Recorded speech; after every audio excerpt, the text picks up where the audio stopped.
I'm Cynthia James, and this network is about changing lives one woman at a time.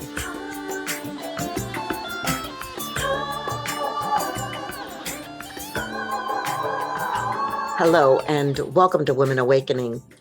I'm your host, Cynthia James, and every week I get to bring to you another fabulous woman who's doing spectacular things on this planet. Women who are change makers, women who have decided to take control of their lives and step into their authenticity and their power and bring their light to the planet. They are examples for you. It is so exciting. So we do this every week. You can subscribe on iTunes, iHeart, Spreaker, Amazon, YouTube. Come back every week and meet a new woman. So today I have a new friend that I want to introduce you to. Her name is Alleyne. She was born in Washington, D.C., but she was raised in the Bahamas. And she came to the U.S. when she was 12 and to attend a boarding school in Florida, right? She wanted to get a better education. She met and married the love of her life, Sean Means. They started a family with sons Christopher and Kellen and daughter Kelsey. And then she had a heartbreaking thing happen. She lost her son, Andrew, right? Mm-hmm. Also, she's battled breast cancer. She suffered a job loss. She's endured a lot of struggles, but it built her resilience and helped her understand that she was a strong woman. So she started following her passion and she founded Emergent Soul in hopes that a community of people committed to bettering themselves could change the world. And then on the heels of Emergent Soul, she founded Emergent You, One Journey, One Life. This mind, body, spirit, and wellness publication allows participants to embark on a life that's the best life possible. So, Karen, thank you so much for being here. Oh, thank you so much for having me. I really enjoy what you're doing, and you're offering women a platform to share their stories and connect. And I think that's beautiful. Well, it's definitely a passion for me. So I just want to talk a little bit about how you grew up, because, born in Washington and then in the Bahamas until you were 12. Talk to me a little bit about the family structure and how that was for you. Well, so my parents met at Howard University. My father's from the Bahamas, born and raised. And after he finished dental school at Howard, he said, we're moving to the Bahamas, moving back home. That was his desire. So my mom, who's an American citizen, got to move to the Bahamas with myself and my older sister. And I just started school there. So home is home. It's where you plant your roots. It's where your siblings and everyone else is. So I just grew up in the Bahamas. So for me, it was just normal. So, but part of my family's tradition, my father's family tradition, was to send the children to boarding school. So at 12, they found a boarding school for me to attend here in Florida. My sister went to boarding school in Canada. And it was just a way of making sure that we had a solid educational background. And as any parent, they would want the best for their children. So it was different. I can't say that I was ready to go away from home. I was just going to ask you that. I was going to say, okay, how was that? Because you were 12. I was 12. Yeah. So my first year, my mom told me she used to come up and see me every weekend, because you can imagine most 12-year-olds don't know how to do laundry. So she would come and see me, and we would spend the whole weekend doing laundry, because I would have a month's worth of laundry just sitting there. And finally, she's like, I'm not doing this anymore. You need to learn how to take care of yourself. So I had a lot of firsts away from home, but I think it prepared me for later on in life, especially going to college. I went to college at 16. And when most freshmen say they gained the freshman 15 and didn't know how to take care of themselves, I had 4 years of taking care of myself, learning to do a schedule and being responsible for myself. I had to grow up quickly in the sense that I was younger than a lot of other people in my class, because I skipped 2 grades. Not intentionally, but it happened intentionally, because in the Bahamas, we're in the British system. So when I went to high school, I had just finished Form 7. So me not realizing that Form 7 is the equivalent to 6th grade in the US. So when I went to boarding school, I had just finished Form 7. So they put me in the 7th grade, and I was like, no, I just finished 7. I'm supposed to go in 8, because logically it's 6, 7, 8, and they're like, okay, they never checked it. And they just put me in the 8th grade. So I was able to keep up with my classmates educationally. I was just always younger. But I really say it prepared me for later on in life, being responsible and taking care of myself at an early age. Wow. Well, I'm very interested in this because my son is married to a woman and her whole family had the same tradition of kids going to boarding schools. But did you get lonely? Was it hard to find community there? Well, actually, my first year I attended a boarding school in Orlando, and I did not like it. It was in the middle of Orlando, a not diverse place at all. And I was like, I was not happy. I cried, and I was like, please bring me home. And I probably flew home every weekend. And then I transitioned to a boarding school in Boca Raton, Florida, where there were people from Freeport, which is where I grew up, also in that school. So I knew people, so I didn't feel as lonely. And some of the people who I knew from home, their parents also had second homes in Florida, so they would invite me to go with them on the weekend. But at that time, if I got lonely enough, I would call my dad. And I was young, like, Daddy, I need to come home. And all right, I'm sending you a ticket. And he would let me come home for the most part whenever I wanted. But it was different back then. I guess back in the 80s, not as diverse or people that looked like me in those type of places. But I just learned to adapt and find myself and make sure I did my studies. And then I was very involved in sports at that time. So I found team community building and those type of things. How wonderful. So I want to talk about this period where there were challenges. I want to get to your current work, but where there was the breast cancer and the losing of what time frame was this and how are you navigating it? So I've actually been married twice, and I'm actually divorced twice, twice at this point. But my first marriage, I got married at 25, and Christopher is from my first marriage, and Kenneth was from my first marriage. And Kenneth, both normal pregnancies, but my son, I had just put him in daycare, and 3 days later, he passed December 23rd. Of me just going back to work. So that was a very, very trying time. And being a young mom as well as a young wife, we didn't understand a lot. So my marriage didn't last at that time, and we broke apart. I met Sean 2 years later and had Kelsey and Kellen, subsequently right away. Chris was 6 at the time, so it went from being not an only child, but a child by himself, the new mom, then new dad, and then 2 new siblings. And I remember him saying, Mom, I love my brother and sister, but no more, please.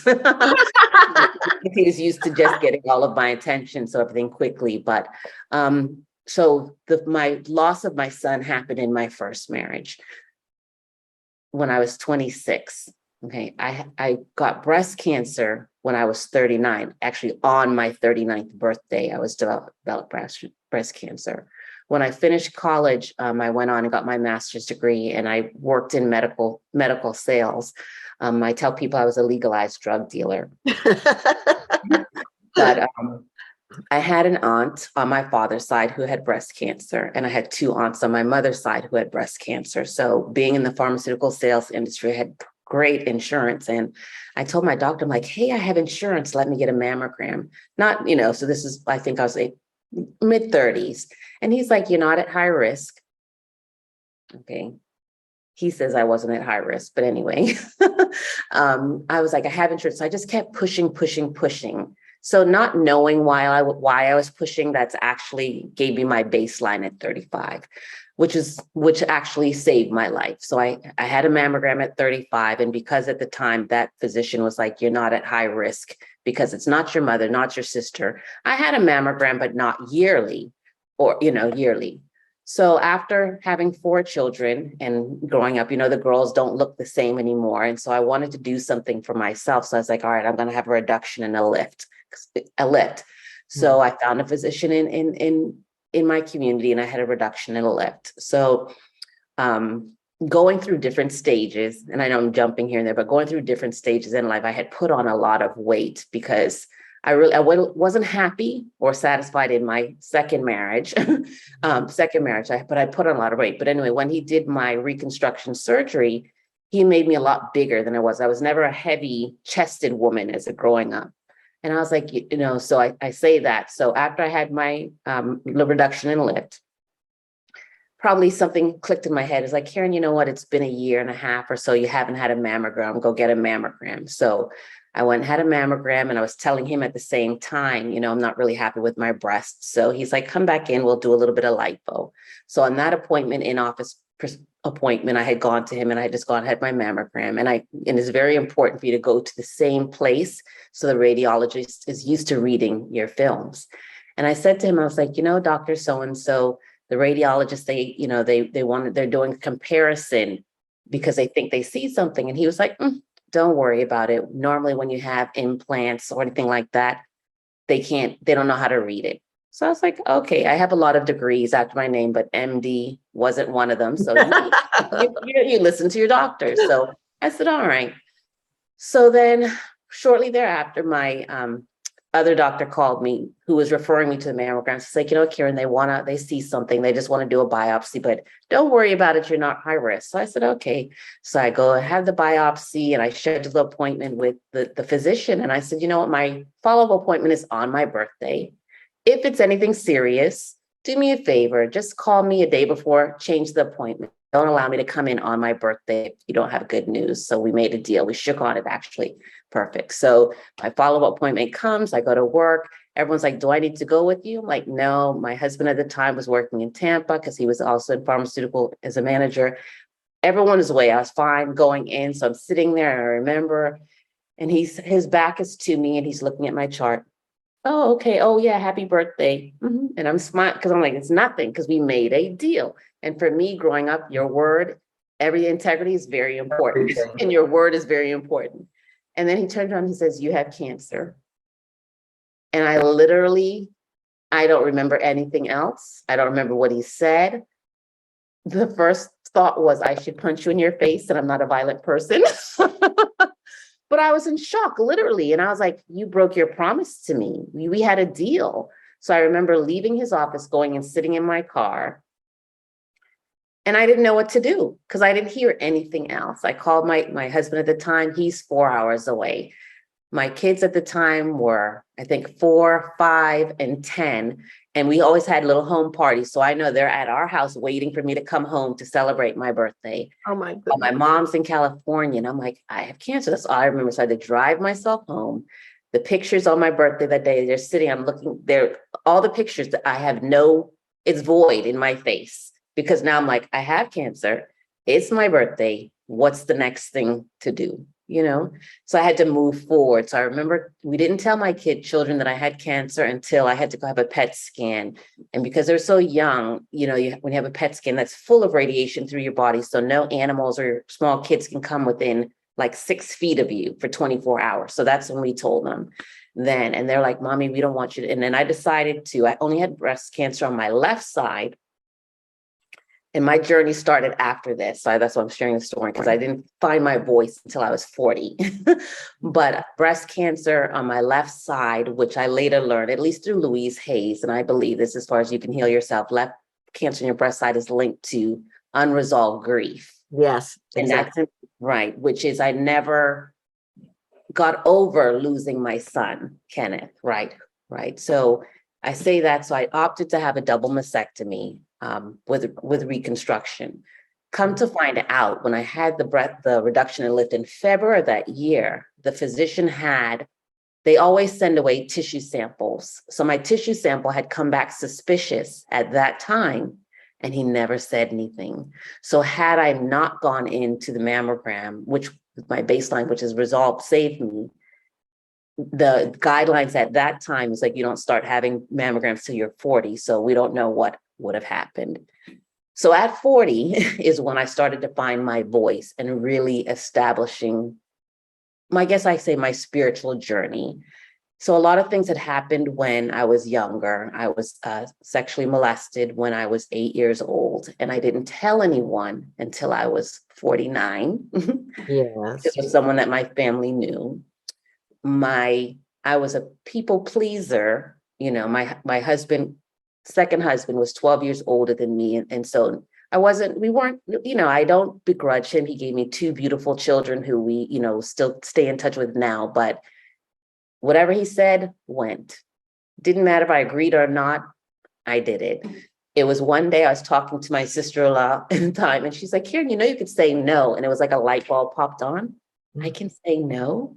I didn't start saying no until I was 40, but I started going on that spiritual journey and path to find emergent soul. And it's really my belief that my son Kenneth put this into my spirit, because even the definition emergent is the process of coming into being, and soul gives life to the body. It was me finding myself, my voice. And that was how everything got started. Well, this story is just, it's got so many layers, and it's very powerful. But first of all, I just want to acknowledge you're listening to your intuition, even though you may not have known that's what you were listening to. You kept persisting to be tested. And by the way, I do want to say, when the doctor didn't keep his word, you did speak it. I did. That he broke his word, Thank you. And the other thing is like the acknowledgement that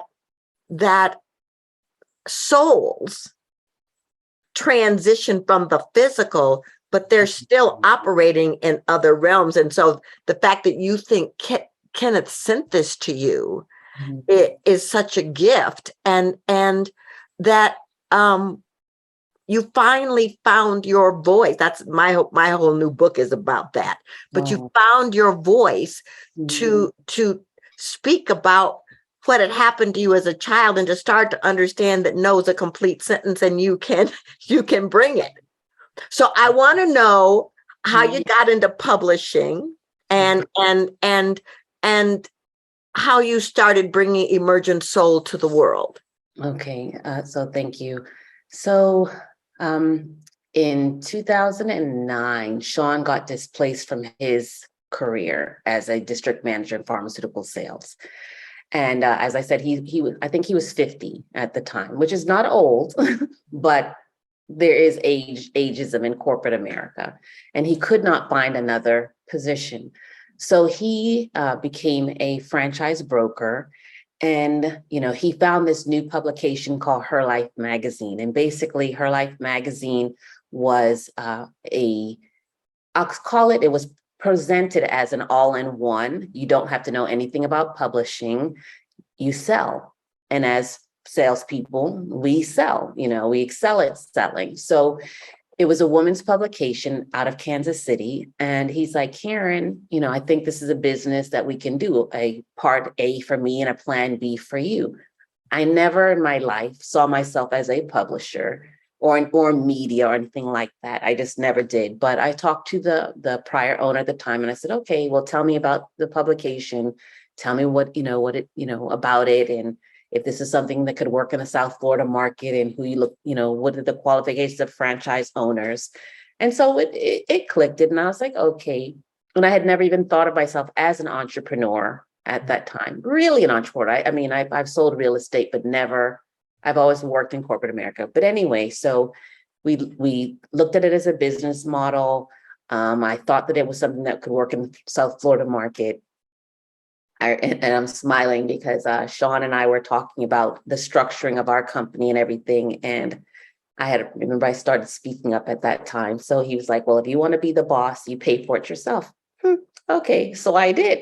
I bought the Florida market myself. And so it was set up as a business as, okay, Sean, you'll build a sales team.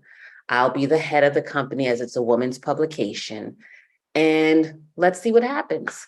And I thought it was good in the sense where it could compete in the marketplace. And I knew nothing about publishing in the marketplace, because it could feature local women. So the magazines that you see, in your area have models on the cover, and they're glassy. And I was like, this could be an opportunity to put local women who might not necessarily get an opportunity to be on the cover. Women of color being on the cover. We have judges. We have Gloria Diaz, who was the person who came out with the $4 prescription plan for Walmart, just different women. I was like, that's what excited me. I knew the only thing that we had to come up with is that they provided the content for the most part. I knew photographers because my two youngest children modeled, and I called them, hey, I'm doing a magazine. Do you want to be my photographers? And we moved forward. So it's a little bit of naivete in that, but we moved forward. So I remember our first publication, I found a local printer. We printed on magazines. And I went to didn't go to the print run. My oldest son was in high school. And I remember the printer calling me that afternoon. And he's like, Karen, we just print off 20,000 copies of your cover. And there's a mistake. And I'm saying to myself, oh, Lord, you had to print off 20,000 copies before you realized that there was a mistake. And then I'm hearing, okay, that cost da da da da. I'm like, oh my God, I'm freaking out. So I drive down there and I call the publisher in Kansas City, who we had uploaded our magazine, and they proofed it because I knew nothing about publishing. And they said, you don't have to know anything. They're going to do it all. We just send them proofs and pictures. And she said, you're the editor-in-chief. You're the publisher. It's your magazine. And I'm like, but wait a minute. I don't know anything about CMYK, RBG files and all this stuff. I had known nothing.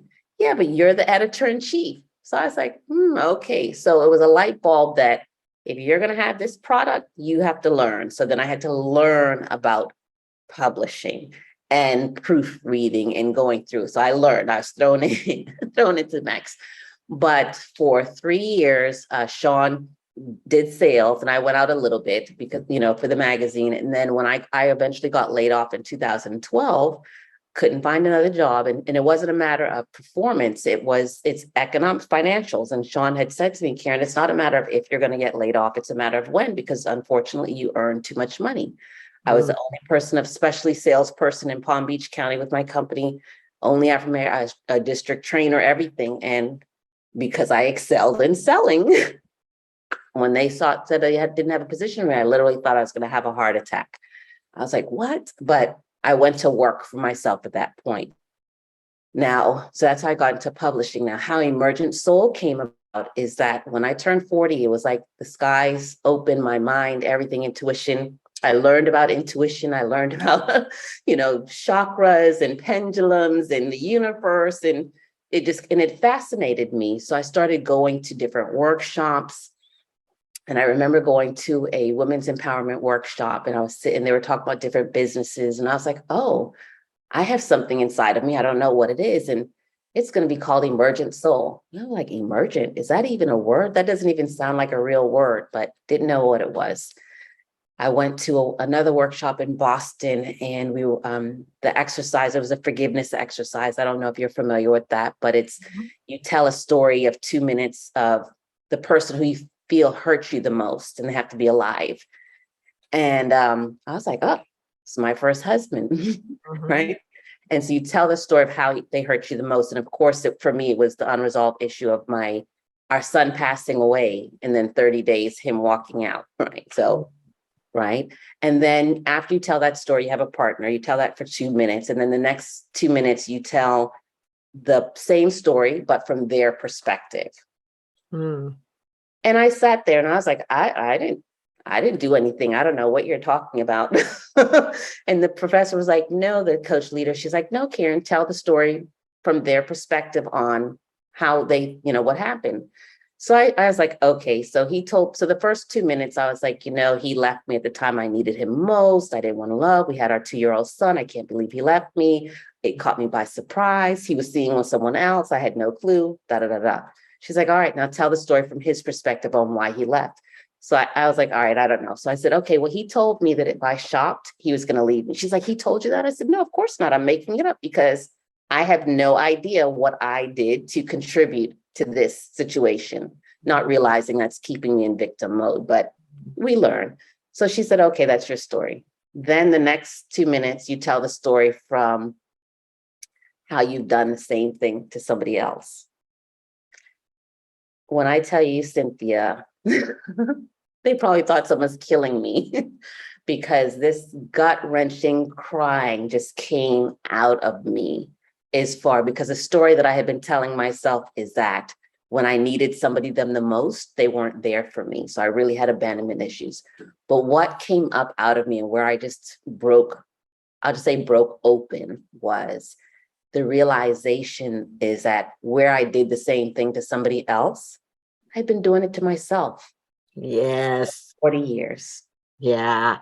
So what you just said is so important, because a lot of times when we're in that state of being a victim, we don't even see our participation in it. We don't see what we're doing to ourselves or what we've done to others.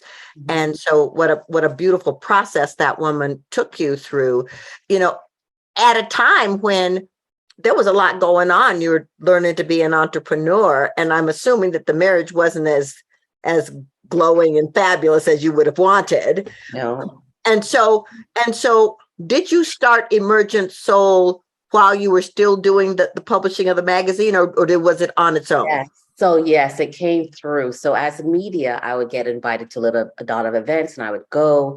And then at one of the events I went to, and I was like, something is coming through, and it was Emergent Soul. So for all of a sudden, they're like, you know what? I'm going to have a women's conference, because I knew I love to support women. I know that, we have a lot to give. And I'm like, I'm going to have a women's conference. And so at this conference, Infusionsoft was there. And I remember Tony, he's like, Karen, when's your next conference? Because we love what you're saying, and we'll be your sponsor. We're going to be your major sponsor. So I literally picked 3 days, 6 months away, and I got them to be a sponsor. I had never put a conference together before, knew nothing. So that's how Emergent Soul got started. And for me, it was like emergent, I guess came emergent, the process of coming and being. Soul gives light to the body. What defines all of us. It was just like this. What defines all of us, what happens to you doesn't define you. Stop hiding, start sharing your stories with others, because we're not alone. And all these things. And I was like, yes, this is the community that I want to build. And so that's how Emergent Soul was birthed. Now, the morning of the conference, when I got up to speak, is when I connected as far as my son and the message that was bringing forth, because I was practicing, my speech, and I was singing, and I was like, yes, what happens to you doesn't define who you are. You don't have to hide. And I was talking to myself, not realizing it. And then finally I was like, the process of coming into being. And it was all the things that had happened to me, my journey through is who I am. And it's not a destination. It's the journey, because we're still every day we learn and grow. So it was my process of uncovering the layers, stop hiding who I was to find myself. So that was the process of my coming into being. And it was me giving back to myself, because I always tended to neglect myself. I would give almost to my detriment. And I was like, you know what? I said, it's my belief that my son gave me this gift to help find myself, because I believe he's with me in spirit, And so that's how it started. And so I started, having conferences. Of course, is all pre-COVID, but having women's conferences. I went on and got my, certified life coach, and started helping women in different things, and, saying that, we have to stop hiding. And there were so many different levels on a health basis, growing up in the Caribbean, as far as being, West Indian, African American, and parents in the 40s, and their parents, they didn't talk about, oh, grandmama had sweet sugar. Well, what is that? It's diabetes. Start taking care of your health, being your own advocate, understanding the disparities in healthcare for people of color and our minority sisters. Our majority sisters, when I was developed with breast cancer, I went to a breast cancer group for women of color. And then I went to a breast cancer group for women under 50. My women under 50 group happened to be, I was the only Black person there. And I would go there and they're like, yes, did you know that you can get bras for free? I didn't know this. And I would go back to the African American group and I'm like, did you guys know that you can get bras for free? Go to the white group. Did you know that when you're diagnosed that your insurance company will pay for something, a nurse navigator, because you don't really know what's going on and she'll be there sitting next to you and taking notes so you can remember? I didn't have that. I had great insurance. And I would go back to them. Did you guys wear this?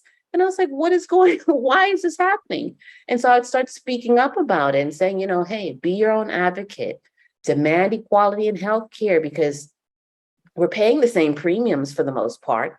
Get the services that you're entitled to, Yeah.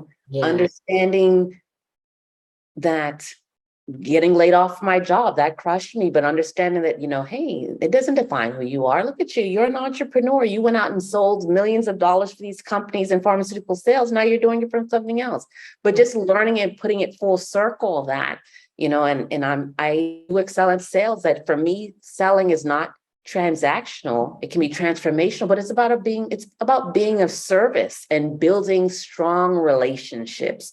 And for being a woman who had two marriages, and my husband being 12 years older than me in the second, saying, okay, you need to know about finances. You need to know about this and these things, because if we say that we're being an independent woman doesn't mean that you don't need a partner or a mate, but it's being educated enough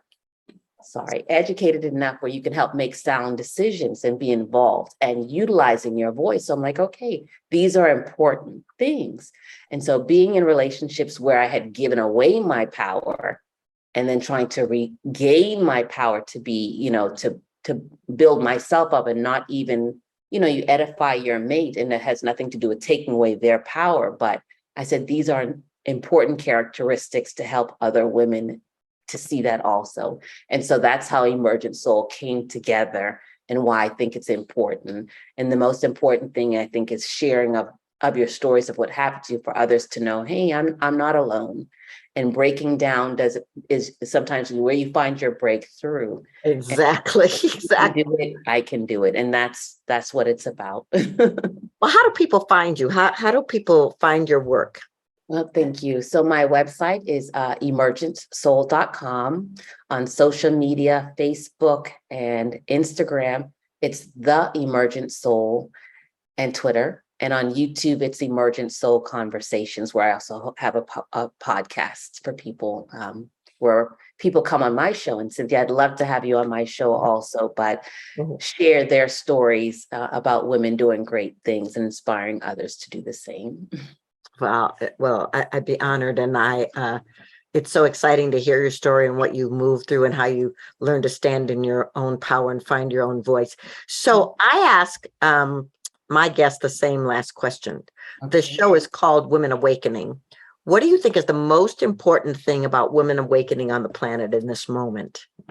In this moment, it's definitely, it's being community. And how do you be in community is that you're building strong relationships and lending a hand, and then helping someone come up. That's what I think is very important right now in this time, where the world is a different place right now. It's very different, but it needs healing and love, and it's true community and sisterhood. So that's what I think it is.